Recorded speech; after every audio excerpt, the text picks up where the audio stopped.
Donald Trump vient de faire une révélation choquante et ça pourrait bien bouleverser l'ensemble du paysage politique américain. Mais ce qu'il a dit, vous ne l'attendiez pas du tout. Alors que la pression monte contre lui à cause des actions de l'ICE et de la Border Patrol qui envahissent des lieux comme le Minnesota, Trump a fait une déclaration qui pourrait être bien plus qu'un simple faux pas. Il a suggéré que tout le monde ne devrait pas avoir le droit de porter des armes. Attendez une seconde. Pourquoi cette idée, dans un moment aussi tendu, pourrait-elle marquer un tournant pour l'avenir politique du pays? Vous allez le découvrir dans un instant, mais accrochez-vous car ce qui suit va faire basculer la perception que vous avez de cette situation. Trump n'est pas le seul à faire des vagues. La situation aux États-Unis avec l'ICE et la Border Patrol atteint un point de rupture. L'incident du Minnesota n'est qu'un des nombreux événements qui révèlent un phénomène de plus en plus inquiétant, un contrôle fédéral qui dépasse les bornes. Mais ce n'est pas juste une question d'agents de la Border Patrol ou de l'ICE. Cette affaire est symptomatique d'une dynamique plus large. À qui profite cette escalade? Pourquoi, au lieu de résoudre les problèmes, tout semble se retourner contre la population? Et surtout, pourquoi cela pourrait-il déclencher une réaction de masse comme on n'en a jamais vu? Mais Donald Trump a fait une déclaration qui semble anodine, mais qui pourrait être bien plus significative qu'on ne le croit. Vous ne pouvez pas juste entrer dans des endroits avec une arme, a-t-il dit. Pour beaucoup, ça pourrait paraître comme une simple opinion. Mais réfléchissez-y. Pourquoi Trump se permet-il de faire une telle déclaration à un moment aussi crucial? Qu'est-ce que cela cache vraiment? Ce n'est pas un accident. Il parle ici d'un changement fondamental dans la façon dont la loi pourrait évoluer. Ce n'est pas simplement une question de sécurité, mais de pouvoir et de contrôle. Notez bien ce qui manque dans cette déclaration. Pourquoi ne parle-t-il pas de l'équilibre entre droit individuel et sécurité nationale? Cela change tout. Et les tensions ne cessent de monter et ce n'est que le début. Regardons de plus près ce qui se passe à Minnesota. Un événement tragique comme le meurtre d'Alex Prey aurait dû déclencher une onde de choc et une réaction immédiate. Mais au lieu de cela, les mêmes acteurs qui ont mis en place cette politique sont restés dans l'ombre, feignant de ne rien voir. Ce n'est pas juste un incident isolé. Ce genre de situation se reproduit encore et encore, dans un système qui semble avoir perdu son sens moral. Ce qui devient inquiétant, c'est que cette escalade est en train de devenir la norme. Un autre jour, une autre victime, une autre politique oppressive qui ne cesse de se renforcer. On dirait presque que tout ça a été prévu depuis le début et à chaque étape, le peuple est laissé pour compte. Regardons maintenant un autre aspect de cette crise. Donald Trump, tout en déclarant que les frontières sont totalement sécurisées, se trouve à complimenter des figures comme Kristi Noem, la gouverneure de Dakota du Sud, qu'il considère comme faisant un excellent travail. Pourtant, les mêmes démocrates qui s'opposent à la politique de Trump appellent maintenant à la destitution de Noem. Cette contradiction est frappante. D'un côté, Trump soutient des politiques qui violent les droits des citoyens et de l'autre, il applaudit ceux qui les perpétuent. Mais là où ça devient encore plus alarmant, c'est que pendant ce temps, des innocents continuent de mourir. Et quand Trump dit qu'il aime tout le monde et qu'il aime la famille d'Alex Prey, cela n'a aucun sens. Vous ne pouvez pas défendre des actions déshumanisantes, puis prétendre que vous aimez les victimes. C'est là que la réalité commence à se fissurer. Les choses s'accélèrent à une vitesse vertigineuse. D'abord, la tension monte avec les déclarations de Trump, puis des voix comme celle de Minnesota Governor Tim Walz qui appellent à une réduction immédiate des forces fédérales.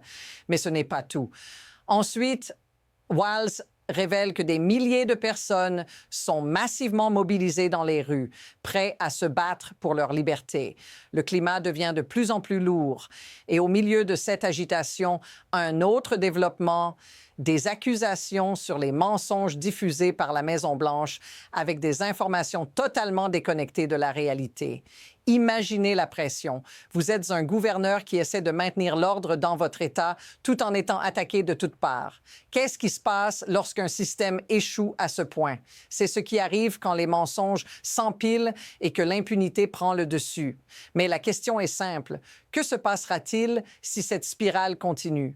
Et maintenant, voyons ce que tout cela signifie pour vous. Pas pour les politiciens ou les figures publiques, mais pour les gens comme vous. Ceux qui vivent dans les États où ces politiques prennent forme. Imaginez un instant, vous vivez dans un endroit où des agents fédéraux envahissent votre communauté. Vous êtes confronté à une situation où l'incertitude et la peur deviennent le quotidien. Les gens sont séparés de leur famille, leurs maisons laissées abandonnées avec les portières brisées, des scènes qui ressemblent à un film d'horreur.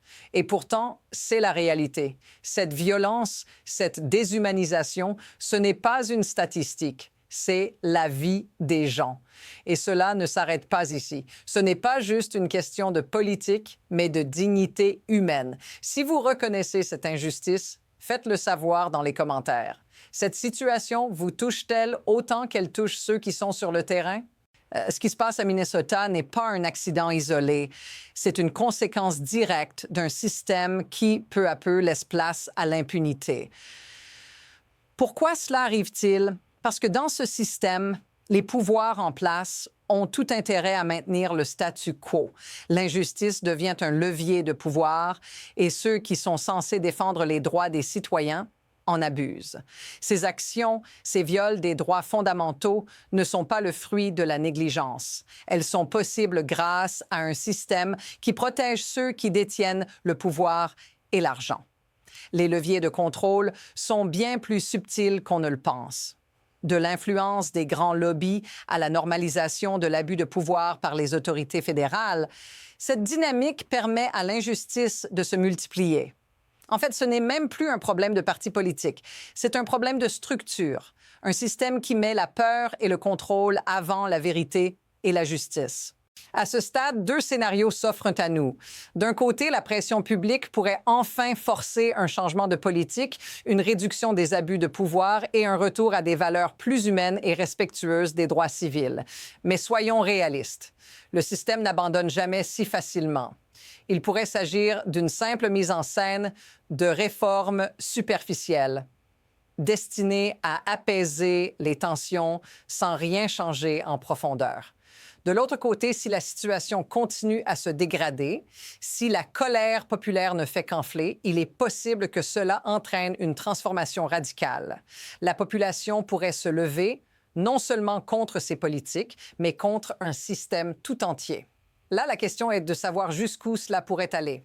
Le momentum est en place, mais à quel point est-il irrésistible?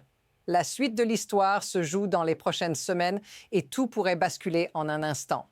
Ce qui se passe à Minnesota pourrait marquer un tournant historique. À un moment donné, tout ce système de répression pourrait s'effondrer sous la pression collective des citoyens.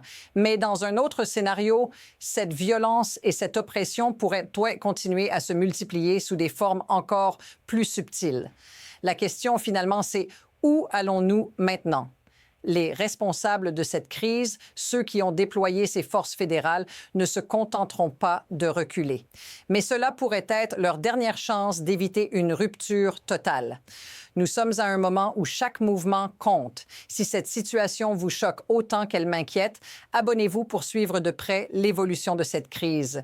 Parce que ce qui se passe maintenant dans les coulisses sera crucial pour l'avenir de l'Amérique.